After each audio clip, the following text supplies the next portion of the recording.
Hey everybody, Jeff Hirsch here with another Photoshop training video. I've had a number of folks ask me about what the best way is to update to a new version of Photoshop and make sure that your third-party plugins, your presets like actions and brushes and patterns, and your preferences all get carried forward to the new version when you do the update. I promised you all I'd put together a quick explainer video, so here it is.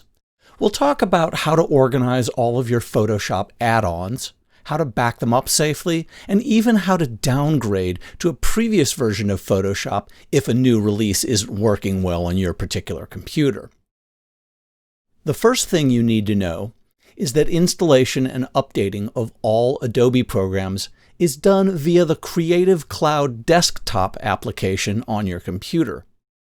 In most cases, you can quickly access this program from the Macintosh menu bar or the Windows system tray by clicking on the Creative Cloud icon. You'll also find it in your Applications or Program Files folder. If you click on Updates in the left-hand sidebar, you'll get a list of all available updates for your installed Adobe products.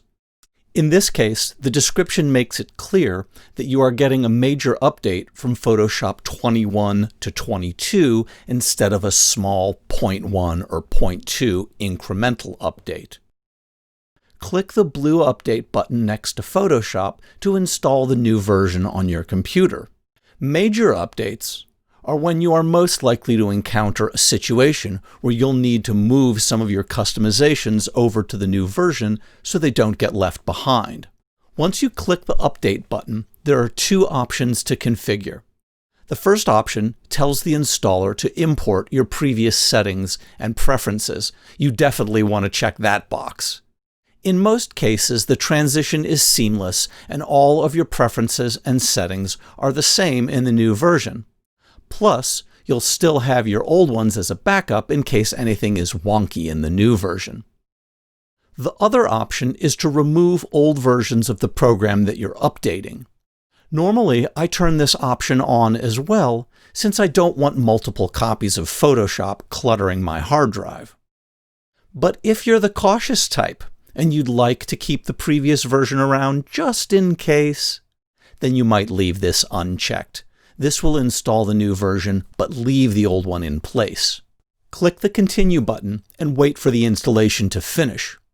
If you selected the option to remove the old version when you upgraded, the shortcut on your dock or desktop will no longer work because that version of Photoshop is no longer installed.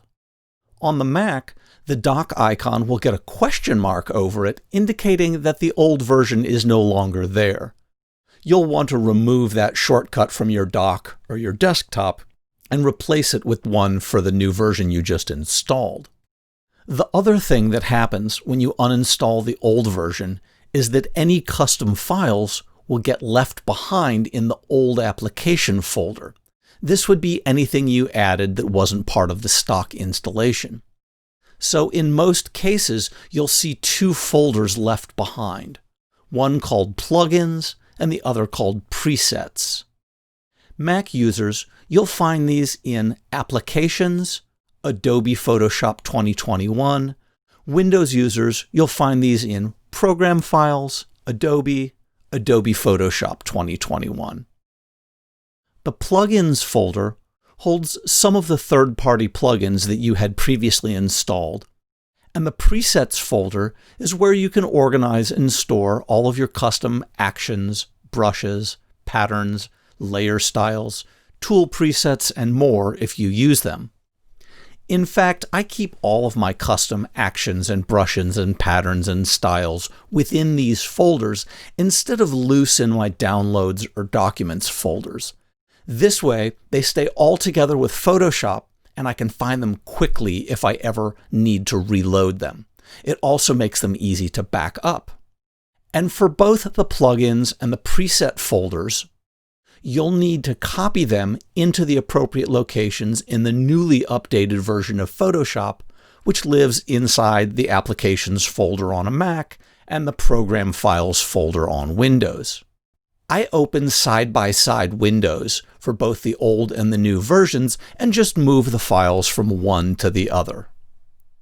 One note here, on the Mac, you will likely need to enter your administrative password in order to copy or move files between folders because the Photoshop folder has some special permissions on it by default.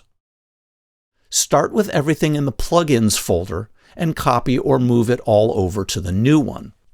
It's important to note here that you won't necessarily see all of your installed plugins in this particular folder, as some do get installed here, but others get installed somewhere deep in one of your system folders. Those ones should automatically show up in the new version of Photoshop, but the ones in this plugin folder will need to be moved by hand. In rare occasions, you may actually need to go back and reinstall a plugin to make it work with the new version. Next, go one by one through the various subfolders you have in Presets and copy the contents of each folder to the equivalent subfolder in the new Photoshop.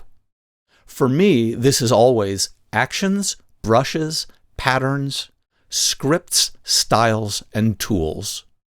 You can ignore that odd-looking antique calibration folder you see on screen here.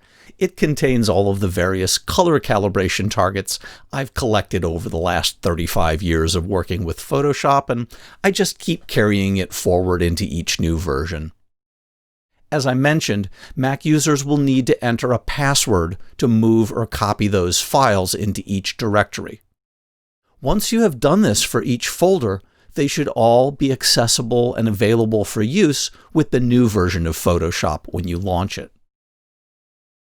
I suggest you make a backup copy of the Presets folder on another drive so you have it someplace safe in case something happens to your installed version. You might also consider making a backup copy of your Photoshop preferences. It contains all sorts of useful things you may have personalized, like workspaces and panel arrangements. The Photoshop Preferences folder is buried on both the Mac and the Windows side of things, so it takes a little digging to get to it. Mac users, hold down the Option key and open the Go menu in Finder. Choose Library from the drop-down menu. Once the Library folder opens, navigate to Preferences and open that up. Within Preferences, you'll find folders for each of your Photoshop versions. If you choose the option to keep the settings and preferences when you upgraded, you should see both the old and new sets of preferences. Windows users, you'll have to make sure that you've set Windows Explorer to show hidden items so that you can get into that hidden app data folder. Once that has been enabled, you can navigate to Users, Your Username, App Data, Roaming, Adobe, Adobe Photoshop 2021. Inside that folder is where you will find the Settings folder you'll want to back up. As long as I have my plugins, my presets, and my preferences, I can take a fresh install of Photoshop and get it set up just the way I like it in only a few minutes. The last thing I want to talk about is how to downgrade to a previous version of Photoshop if you're having problems with a new update. Open the Creative Cloud Desktop app from the menu bar or the system tray and click on All Apps in the sidebar. This will bring up a list of all of your installed Adobe applications. If you look to the right of each installed app, you'll see a small 3 dots icon that leads to the More Actions menu. Click on the 3 dots and choose Other Versions from the drop-down. You will then be presented with a screen showing current and older versions of Photoshop with buttons to install or uninstall each.